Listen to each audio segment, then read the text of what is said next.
Hey guys, really quick news. In the case of this dude, Kilmar Abrego Garcia, so he is a known gang member, MS gang member. He was found guilty of being a gang member back in 2019 in the US.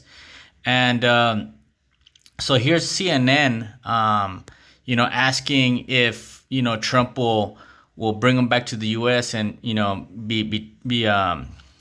to court over there or whatnot. And so they're saying, nope, he's not going to go back to the U.S. And so then they're asking Bukely if if Bukely will let him free in the country or deport him back to the U.S. or will let him free in El Salvador. And this is what he says.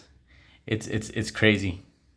That is the president of El Salvador. Your questions about it per the court can only be directed to him.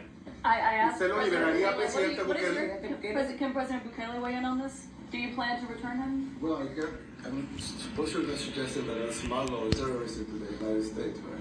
How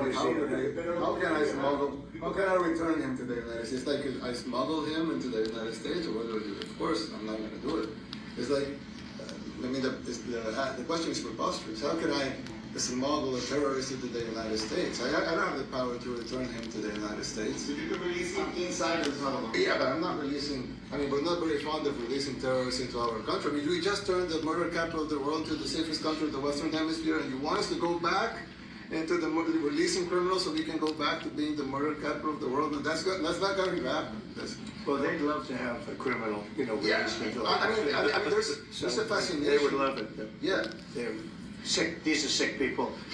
Marco, do you have something to say about Yeah, Stephen outlined it. I don't understand what the confusion is.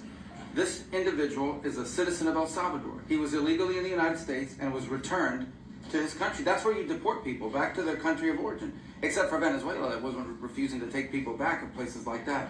I can tell you this, Mr. President. No, the foreign policy of the United States is conducted by the President of the United States, not by a court. And no court in the United States has a right to conduct the foreign policy of the United States. It's that simple.